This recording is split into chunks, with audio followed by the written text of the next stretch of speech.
Hey, salut la troupe, comment que ça va? J'espère que vous avez été sages, que vous avez été gâtés à Noël et que vous avez gâté les autres aussi, bien évidemment. C'est un peu le jeu. Le jeu, c'est pas toujours de tout prendre pour soi. Il y a une chaîne comme ça qui a disparu à cause de ça. Quoi? C'est la meilleure de l'année, j'en profite. Alors, je viens de rouler ce bestiau-là. Et le plan, c'est décroché. C'est décroché. 1, 2, 3, et c'est bib, bab, boum. Le plan, c'est décroché. Le plan, c'est déroulé sans accroc. On avait donc dit qu'on roulerait à peu près 85, on sort à 83. Ça suffit large pour là où je roule, mais c'est vrai, manque un petit quelque chose. Par contre, on voulait de toute façon commencer doucement pour le moteur. 56 109, c'est pas beaucoup moins que 56 113. Hein. D'accord? C'est un 6 pôles, donc on récupère du couple par là. Et ça s'avère qu'avec ce petit pignon de 16, pour lui c'est trop facile. Et tu as donc l'effet inverse, c'est-à-dire que le moteur est toujours dans les plages de tours supérieures parce que il y va comme une IS 2000 en fait, tu vois. Tu es toujours à donf dans les tours. Alors que qu'un pignon plus gros, on pourra rouler un peu en bas au couple et utiliser que la VMAX sur une ou deux lignes droites. Pas obligé de tout enfoncer, donc on verra comment ça se comporte. Je vais t'enlever la carreau pour te montrer. D'abord, je vais te parler de ça avec la carreau. La carreau est complètement fermée. Bien sûr, on a des entrées d'air ici, mais elles ne correspondent à rien. On tombe devant sur la cellule, donc il n'y a rien qui passe. Ça ne permet pas d'avoir un flux d'air à l'intérieur du véhicule, mais ça passe en dessous. D'accord? On n'a pas fait d'entrée d'air là, ni sur le côté, ni sur le toit, que dalle. On est donc complètement capitonné. Et avec 15 degrés extérieur, s'avère que le moteur n'a pas dépassé les 70-80. Je dis 70-80 parce que j'avais pas la sonde avec, mais j'arrive à le toucher juste pas laisser les mains dessus. Alors beaucoup me disent comment tu sais que c'est pas 100? Si tu as déjà mis les mains sur un bout de ferraille à 100 degrés, trop tard t'es collé. Aussi simple que ça, et surtout la graisse qui est dessus fume. Alors que là, non, tout va bien. On a enchaîné les deux packs, on a laissé refroidir juste rapidement après le premier 5-10 minutes. Et ensuite on a enchaîné un deuxième pack. Donc on a fait 25 minutes en gros, 25-30 minutes sur la première vidéo, donc à peu près 20-25 minutes de run. Avec les China Hobbyline 5600. Ok. Sur lequel ils ont même fait un petit boulot esthétique. Et ils sont malins. Ça sert à rien mais c'est rigolo. Ces batteries, on s'est arrêté. On les a mesurés à 3,75 x 16, enfin x 15, et une cellule à 3,74. Ouh là là, attention. On n'était donc pas encore en coupure. Le temps de rentrée, elles sont passées déjà à 3,80, sont remontées un petit peu. À la charge, on a mis 4300 mAh, plus ou moins 25-50 mAh entre la pire et la meilleure. Hein. N'oublie pas que sur une série, tu as toujours une batterie qui se vide plus que les autres, puisque tout le courant transite de celle-là, celle-là, celle-là, celle-là, sur la dernière, d'accord? Donc tu en as toujours une dans une série qui se vide plus vite. C'est déjà le cas à l'intérieur des cellules, donc tu vois au bout de 16 cellules, tu as toujours une cellule plus basse que toutes les autres. En général. Là ça va parce qu'on ne tire pas comme des bourrins dessus. Et on a chargé donc 4300 mAh pour faire ces 25 minutes. Toi, dans le nez. Alors oui, 83 km/h, c'est pas encore une vitesse extraordinaire. Pas oublier que le bébé fait 15 kg. D'accord? C'est plus que 2 fois plus lourd que la VTE2 ici qui est en 8. D'accord? Et avec les DXF 6005, et je te confirme donc ce que tout le monde dit, les 6005 là-dessus, c'est de la merde. Parce que là-bas, donc, on a coupé à 3,80, on a chargé 4300. Ici, je me suis arrêté un moment puisque je trouvais que ouais, je perds un peu de sauce. J'ai mesuré les batteries, on n'était encore pas mauvais. Donc j'ai continué jusqu'à la coupure vario que j'avais réglée à 3,5. On les a donc vidés à 3,50. Dans la vidéo, je t'explique clairement aussi, c'est quelque chose que je vous ai dit déjà plusieurs reprises, quand tu mets une coupure assez élevée, quand tes batteries s'arrêtent entre 3,60 et 3,70, en général tu as un très bel étalage de l'équilibrage. Tu es à 0,01 volts ou 0,02 volts ou 0,03, même 0,05 volts, hein, c'est pas grave. Hein. Si tu es à 4,25, 3,15 sur une et 3,20 sur l'autre, c'est pas la mort, d'accord? Ou 3,55, 3,60. C'est pas encore du déséquilibre à ce stade-là. Et ben celle-là, on les a chargés 6300 avec une coupure à 3,5. Sauf qu'arrivé à 3,5, l'étalage était de 3,30, de 3,25 je crois, 3,25, 3,28 jusqu'à 3,60. Donc, DXF, les Gold, HV, Keket. La différence entre les CHNL normales et DXF, donc HV, c'est 0,15 volts par cellule, x 16. Donc tu fais ton petit calcul, ça te fait un petit volt de plus, c'est quelque chose. Enfin 1,5 volts de plus, donc en gros 600 à 900 tours minute de plus sur le total de rotation de moteur. Avec les China Mobile, on était à 82, avec les DXF à 83, donc un petit kilomètre/heure ridicule. J'ai pas encore essayé les VARC, parce que j'avais plus le temps hier, je me suis arrêté, je suis rentré, je voulais le faire aujourd'hui. Alors il faudrait que je retourne avec les VARC avec le même setup, mais le moteur plafonne vraiment, tu verras sur la vidéo 5-10 mètres, je suis au taquet. C'est déjà... Il rigole lui en fait, il est en train de... parce qu'il est à fond. On va donc passer sur un pignon de 20, carrément, parce que j'ai envie. Et on va voir ce qui se passe. On mettra bien sûr par contre le refroidisseur dessus cette fois. Là on voulait juste voir ce qui se passe. Voilà, on enchaîne un pack, c'était pas trop chaud, on a mis le deuxième, la température est restée stable. Mais avec 15 degrés extérieur, par contre comme je l'ai dit, zéro flux d'air dans le véhicule. Parce que ça fait une grosse différence. Si on fait une entrée d'air, si on fait un canal d'air vers le moteur, un Venturi, c'est-à-dire que tu es plus gros à l'ouverture qu'à la sortie, tu crées une pression, un souffle plus poussé sur le moteur, ça peut suffire largement. Rouler sans la carreau a déjà fait cet effet. Rouler sans carreau, on est descendu d'une dizaine de degrés droit dans le nez. Donc avec le ventilo dessus, même sans arrivée d'air, on devrait rester stable à des bonnes températures et ensuite peut-être pour l'été se pencher sur une arrivée d'air externe. Point de vue l'équilibre, bah, je suis super content, c'est clair, ça va bien. J'ai pas encore touché les diffs, hein. Ça j'aime pas moi. Surtout bah, à l'avant, à l'arrière, ok, mais à l'avant, à l'avant je suis pas fan de ce genre de comportement de diff. On va certainement durcir l'avant, mais pas tout de suite. On va d'abord faire une bonne petite dizaine de runs. Souvenez-vous qu'on a eu un bug au départ avec une pièce qui avait un petit défaut d'usinage sur l'arrière qui a grippé. Donc ça, on a tout simplement limé le morceau en trop, on a refermé, graissé, nickel. Tout fonctionne. Me manque le diff central, c'est dommage qu'ils le font plus d'office. N'est-ce pas? Et maintenant, on va causer grosse moteur et grosse voltage. Alors, certains vont se dire, pourquoi tu as fait 16S pour rouler à 85? Je peux le faire en 8. Tu peux le faire en 8, mais pour rouler en 8S, pour avoir la même autonomie de 25 minutes, sans faire attention à tes températures, et ça c'est le point très important, là j'ai roulé 25 minutes, tu roules, tu te préoccupes de rien du tout. D'accord? Comme c'est la première fois qu'on roulait comme ça avec la carreau, au bout de 10 minutes je me suis arrêté voir la température moteur, j'ai vu que c'était tranquille et j'ai continué. Sur la fin on a même monté le rythme, et tout s'est bien passé. Quand tu vas faire la même chose en 8S, il te faudra des batteries genre 4S 11000.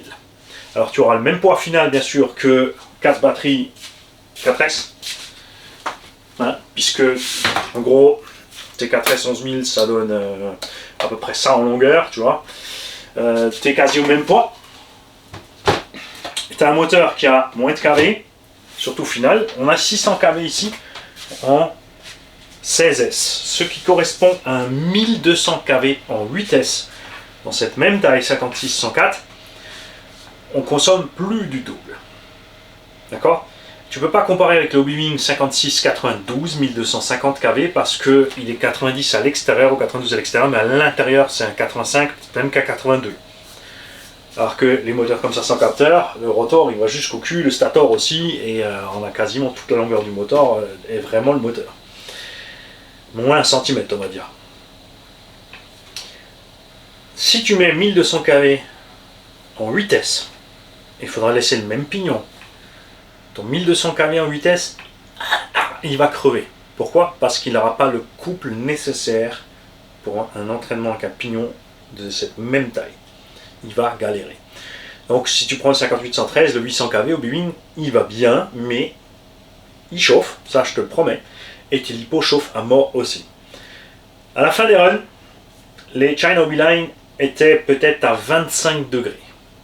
Je sentais à peine qu'elles étaient chaudes en main. Elles étaient moins chaudes que mes mains. Les DXF sont arrivés à la température de ma main. Et de façon diffuse, déjà avant la coupure, on a testé. Il y a vraiment des montées en température dans les DXF, c'est du nappe. Après ça va puisqu'on était bien sûr loin d'être chaud. Je suis donc impatient de faire ce test avec les Vark. Les Vark qui sont aussi en HV et qui sont des 8400. Moi je les ai essayés donc dans des combos en 8, j'étais vraiment bien plus content des Vark. J'ai pris exprès les Vark parce qu'elles sont en graphime HV, tout comme les DXF, parce que je me suis dit peut-être que cette histoire de résistance élevée, ça vient du graphime, que ça réagit différemment. Ça avéré que non, les DXF avaient déjà plus de sources. Donc on ne pourra pas faire le comparo en vitesse parce que je vais mettre le pignon plus gros. Je suis sûr que je vais gratter encore 1 km/h avec les Vark par rapport à ça. Mais pas plus. Donc on va mettre un pignon de 20, on va atteindre un petit 95, on devrait être pas mal. Et même avec les 5006, on aura toujours la vingtaine de minutes d'autonomie. D'accord? Avec les 8004, c'est sûr que les 25 minutes d'une course, on les ferait tranquilles. Maintenant, il faut revenir aussi sur autre chose. C'est que oui, en CSS, je roule avec des 5006 11000 en 4S, c'est juste le double de cette capa. Mais là, tu ne dois pas oublier que je tire, du fait du voltage élevé, pour les mêmes performances, beaucoup moins d'ampères. Tes 8S 11000, ils vont prendre du 200-250 ampères dans la tronche, peut-être même 300 à l'accélération. Tu vois? Et c'est précisément ce que tu fais sur circuit, sortie de virage, accélération, freinage. Pif paf, machin, petit virage, réaccélération, freinage, et ainsi de suite. Donc tu es toujours en train de tirer fort dessus.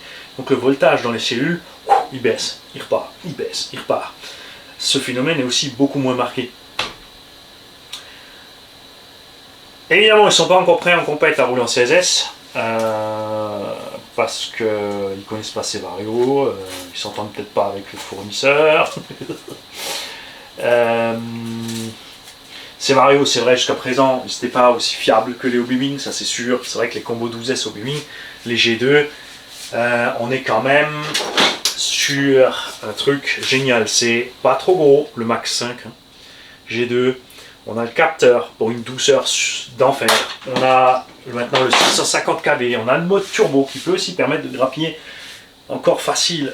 Franchement, si tu mets ton turbo à 20 ou 30 degrés, sur la ligne droite, avec même ce même étagement, donc tu vas rouler toujours cool pour le moteur, il ne va pas forcer, et sur la ligne droite, tu lui balances un petit coup de 20-30 degrés de turbo pour qu'il prenne encore 10 km/h. Avec le 650 kV, avec le 800 kV, je me méfierais. Vous avez vu ce qui lui est arrivé? Il n'est toujours pas revenu de garantie. On va voir ça. Donc ça, c'est sûr que là, 12S Obi-Wan G2, 650 kV, tu vois, puisque là j'ai un 16 sur le 600, donc tu pourras prendre le kit de conversion d'origine, mettre ton moteur dans sa petite clampe, dans son arbre adaptateur, avec le pignon fourni, c'est un 19 qui fournit, je crois. Donc tu seras, franchement, avec le 650 kV Obi-Wan, tu seras bien. Les bacs à batterie d'origine, comme tu en as un là, bien sûr tu peux mettre 2x6 pour être en 12. Après en 6S, on a toujours le même problème qu'on trouve pas vraiment des batteries à dimension standard facilement avec ce qu'on veut en mAh et en C. Tu peux te permettre d'empiler 2x3S et 2x3S. C'est faisable, il n'y a pas de souci. Hein. Le souci en 12 avec le kit de conversion d'origine, c'est si tu prends les batteries avec beaucoup de capa, tu vas commencer à pencher. Le poids va grimper, tu vois, si tu mets 2 DXF, 2 China Obi-Wan à 9200 à 1,2 kg pièce, ça fait 2,4 kg par là-bas, plus 1,2 kg de moteur, 3,6 kg. Le moteur n'est pas tout à fait au centre du châssis, il est un peu déporté, mais les batteries, ça va vraiment pas aller. Donc effectivement, même en 12, tu peux, alors l'autre truc en 12, c'est qu'il y en a plein qui veulent garder les freins méca, ils pourront bien sûr le faire sans problème. C'est sûr que si tu mets un kit comme ça, tu es vraiment parti sur 100% Hello. Parce que j'ai coupé la platine radio, on a tout viré. D'accord? La rigidité, je l'ai récupérée grâce en fait au bac, aux plaques carbone ici. C'est vissé sur le dur hein, ici. Donc on a récupéré, parce que cette platine rigidifie un peu le châssis. Bien sûr, tu peux encore rajouter ça, on a vu, ce que tu veux. Moi, je roule rallye, ça me va, je suis super content. J'ai roulé 1 heure mes pneumatiques, tu vois, ça va bien. Donc Mani, il est content. Pour faire 12S, tu peux aussi le faire facilement avec ça, parce que tu peux prendre 4 fois 4500 par exemple, ça te fait du 9000. Tu fais 2 en parallèle avec 2.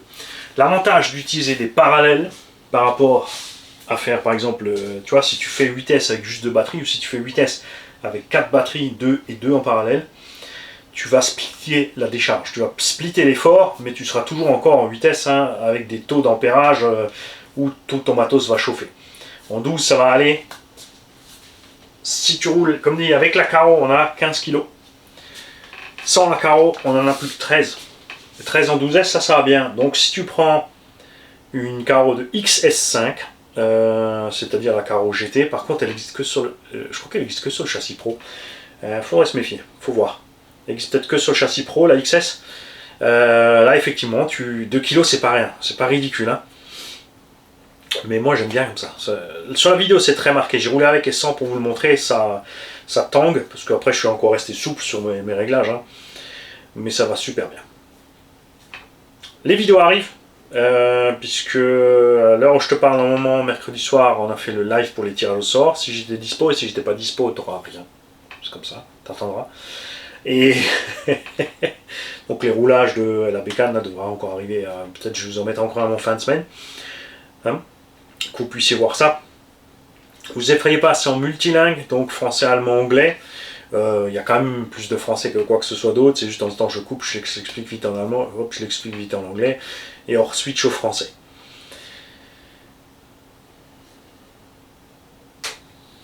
Je vais mettre mon pignon de vin, on va prendre les marques, et on va y retourner. Hein, ça va être bien. Je pense qu'on devrait être pas mal après du coup sur la VMAX, et on verra ce qui se passe avec la console, la température, si on est trop gros. Si le moteur force trop parce qu'il n'est pas assez balèze, ou si, comme dit, on se rajoute dans la bonne plage parce qu'avec le pignon de 16, on est trop petit et qu'il est toujours en haut dans les tours. Si je suis content, ça restera comme ça. Si j'ai un petit doute, on mettra le Léo 530 à bord ou autre chose. Enfin, on fera peut-être des tests avec différents moteurs. On switchera un peu sur les grosses échelles avec les différents moteurs. Je pourrais y mettre aussi, c'est vrai, le 650 kW 12S pour faire un petit run en 12 pour montrer ce que ça donne. Mais non, parce que je sais que ça ne sera pas bon pour moi. Ça ne sera pas comme je veux. Moi, je veux en plein été pouvoir rouler sans réfléchir. Tu poses ta caisse, tu fais tes 20 minutes, tu t'arrêtes, rien à cuire. C'est vraiment ce que je préfère. Surtout sur des grosses bécanes comme ça où tu embarques un paquet de batteries et que tu as des grosses batteries qui sont au final toujours super chères. Hein. Ça, c'est sûr. Bonne journée les kikis, je switch à l'allemand pour l'expliquer aussi aux Allemands. Hallo Jungs, wie geht es euch?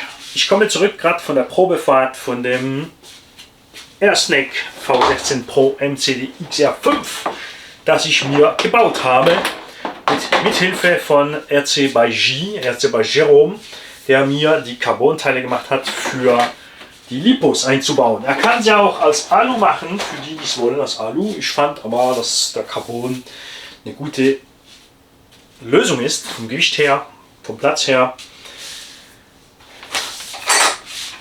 Die Erklärung wie, was, wo und wie sind natürlich im Video von Sonntag, wo ich das Auto vorstelle. Wir haben ihn gefahren mit 4x4S China Hobbyline CNHL 5600er 120C. Cut-off, also ich habe gestoppt, Batterien waren bei 375 x 16. Alle 16 Zellen waren bei 375, nein 15, eine war bei 374. Batterie war, also der Regler war nicht am Cut-off, ich habe ihn eingestellt mal auf 3,5. Habe da mal gestoppt, habe sie geladen, wir haben geladen 4,3. Das heißt, wir haben noch locker 1000 da drin und wir sind da grob 95 Minuten gefahren mit dem Einfahren, also sagen wir, in Rennkonditionen bringt man selbst mit den Batterie die 20 Minuten hin. Topspeed 83. Natürlich ist das jetzt nicht ein überwältigendes Topspeed, aber ein großes Auto auf dem großen Parkplatz reicht das. Wir haben nicht immer genügend Platz, um alles aufzubrauchen von dem Speed.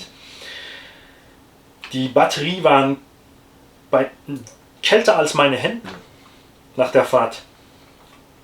Dann haben wir die DXF 6500 gefahren. Ich sage es euch seit am Anfang, das ist ein Witz. Wir haben keine 6.5. Die meisten Batterien jetzt haben 6.5. Also wenn es 6.5 drauf steht oder 5.6 von 3.7 bis 4.2. Und die musst du runterpumpen. Ich habe mal Im Moment in der Fahrt hatte ich das Gefühl, ich habe weniger Peps, habe ich gestoppt, Batterie gecheckt, 385, habe ich gedacht, okay, ich fahre sie jetzt mal runter. An dem Moment waren die Batterie schon locker 10 Grad wärmer als die anderen und habe sie dann wie gesagt runtergefahren. Man sieht auch, ich habe extra das Bild gemacht, wenn du jetzt die Batterie stoppst mit zwischen 3,6 und 3,7, in der Regel hast du von Zelle zu Zelle ein guter Überfluss. Du hast, wie gesagt, hier 3,75, 3,74 sowas. Wenn du runtergehst aufs Limit, 3,5, dann fängt die Batterie an zusammenzufallen. Wir hatten da eine Zelle bei 3,36, die schlimmste, und die beste war bei 3,60 und was. Also alle 16 Zellen waren so. Die Batterie waren wärmer und ich habe geladen 6,3 mit dem Cutoff auf 3,5. Ich habe sie runtergepumpt, damit ich die 6,5 reinbekomme. Dabei muss ich das mit den CHNL, also CNHL nicht. Ich muss es auch nicht mit meinen Gensays und ich muss noch eine Probefahrt machen mit den VAG-Batterien. Sind auch Graphim, auch HW, weil die CHNL sind normale CNHL. Habe aber kaum 1 Kilometer pro Stunde mehr mit den DXF als mit den anderen. Habe ein paar Gramm weniger, aber das macht ja nicht den Speed aus. Und hätte ein bisschen mehr erwartet, aber man merkt einfach, er hat nicht mehr Fuß, trotz dass es HW-Batterien sind. Diese Batterien habe ich alle schon auf 8S Setup probiert, habe da gesehen, dass die VAG wirklich mehr Power haben, gerade im XAT. Ich bin mit den DXF gefahren, 9.2. Danach eine Batterieladung mit den VAG-Batterien und das Ding ging wirklich, du hast das Gefühl auf 5 bis 10% mehr Pfupf am Anfang und Topspeed war auch größer. Also werden wir das probieren. Wir können es aber nicht vergleichen mit den anderen, aus einem einfachen Grund. Mit der 16er Ritzel ist es für den Motor zu einfach. Nach 10 Meter ist er schon auf Topspeed, man hört den Motor auf der ganzen gerade Strecke, weil er wirklich vor der Pulle oben ist. Er morgt nicht. Also machen wir mal 20er Ritzel drauf und werden mal sehen, was da passiert. Ich hatte keine Lüftung drauf und nicht nur keine Lüftung, sondern auch keinen Luftdurchfluss. Alles ist geschlossen jetzt noch. Trotzdem war der Motor immer noch, also war handwarm, aber ich konnte ihn anfassen. Er war noch weit von 100 Grad. Das Fett drauf war auch noch drauf und nicht am laufig werden oder irgendwas. Also herrlich. Also werden wir mal sehen, was da mit der 20er Ritzel passiert. Ich mache natürlich noch einen Lüfter drauf. Und das sollte reichen. Natürlich kannst du jetzt dasselbe machen. Wir haben 600 kV mit 16S ergibt 1200 kV mit 8S. Stell dir mal vor, was ein 1200er Motor in dem Maß 56 x 110 braucht. Es gibt nicht mal, ich glaube es gibt 1100, machen ein paar, aber die, wenn du mal abliest, was die brauchen, 300 bis 400 Ampere. Und da sind wir weit davon. Und das will ich ja. Natürlich kannst du auch ein 8S Setup einbauen und 4x4 fahren, 2 plus 2 parallel. Dann fließt die Amperezahl pro Batterie auch runter. Okay? Im Prinzip machst du selber dein 2S2P, aber dein Motor braucht immer noch 300 Ampere. Das heißt mehr als das Doppelte, was ich brauche. In dem Fall. Mit der 20er Ritzel sollten wir theoretisch mal 10 km/h mehr haben, also über 90, was reicht. Natürlich geht es noch schneller. Ich kann einen größeren Motor einbauen, der auch 16S kann, ein bisschen größere Ritzel. Ich kann das Ding auf 200 bringen. Sagen wir mal klar. Sollte es auf 200 bringen, mache ich aber nicht. Ich habe keinen Platz dafür. Es ist zu gefährlich, wo wir fahren. Uneben. Ich habe keine Lust, 300 Kilometer Autobahn zu buttern auf eine schöne Piste.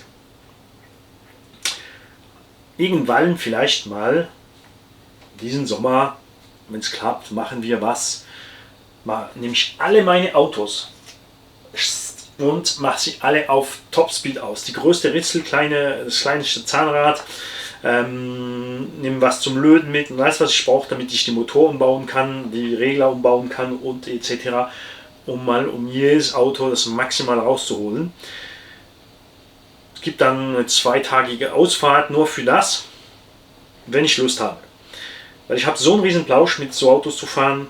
Wie gesagt, für 80, 90 reicht das auf den meisten Pisten. Es gibt große Pisten, wo natürlich immer noch das Vorteil ist für die Benziner mit dem 32er Kubik mit der Zweigangschaltung. Natürlich haben sie von der Strecke mehr Topspeed. Aber Unterschied ist, bis die im Topspeed sind, bist du schon lange am Topspeed. Du bist langsamer, aber machst eine größere Distanz auf dem Topspeed als ein Benziner. Du kannst ja auch noch jetzt mit dem neuen System, natürlich jetzt nicht mit 16S und so, aber mit dem Hobbywing Max 5, natürlich gibt es auch den Max 4, aber wie gesagt, es ist, wenn der schon kein Problem hat, es ist Oaki mit dem Hobbywing Motor, den großen, ist mega schwer, mehr Gewicht, die Autos haben 17 Kilo mit dem Max 4 Setup, ich habe hier 15. Stell dir mal vor, das ist ein Riesenunterschied. Mit 12S G2 650 kV mit dem normalen Umbausatz, mit der Originalritzel, die dabei ist, ich glaube ein 19er dabei, geht das sehr wahrscheinlich super gut. Muss einfach aufpassen, wie gesagt, gerade im Sommer, wenn du wirklich am Gas bist, wird es dann wahrscheinlich trotzdem für Motor und Batterie warm. Und das wollte ich eben nicht. Ich bin jetzt so, wie er ist, zufrieden. Ich mache jetzt trotzdem die größere Ritzel drauf, damit der Motor, wie gesagt, nicht auf der geraden Strecke immer rumsägt. Dass er ein bisschen mehr vom Drehmoment unten raus muss und mal gucken, ob er immer noch auf Top-Schwingung kommt. Sollte, wir gucken dann auch die Temperatur an und wie gesagt, wenn nicht, machen wir noch einen anderen Motor rein. Aber jetzt locker 20 Minuten mit 5000, also mit 4300 mAh. Das gefällt mir. Und wie gesagt, alles konntest du anreichen. Easy. Voll. Der Regler ist ein Kühlschrank, klar.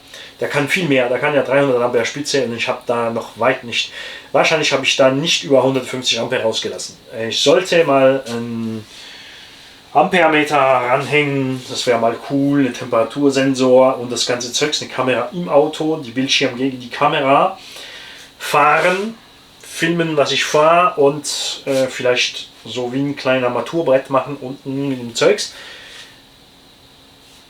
Ich fahre aber lieber, anstatt alles zu installieren und Amperemeter reinmachen und dies und das und dort und das. Batterie rein, on, Gas. Das war's. Ich mag meine Elos so. Easy, sauber, nichts drin. Ohne mechanische Bremse, außer wie gesagt auf Zweiradantriebler, wenn es über 90, 100 wird, habe ich lieber mechanische Bremse an den vorderen Rädern noch dran. Motorregler, Batterien, Servo. Tschüss. Alles Rest weg. Das Gewicht unten verlagert. Das ist das riesige Vorteil vom Elektro. Natürlich der Motor, Benzinermotor ist hier, der Kolben ist oben, der Motor Dingsbums ist oben und schwingt natürlich mehr rum. Ja, wart. Mein Schatz will reinkommen, aber es war was hinter der Tür. Jetzt hat sie Angst reinzukommen. Bus! Bus! Jungs, ich wünsche euch einen schönen Tag. Ich muss gehen. Es ist Mahlzeit. Macht's gut.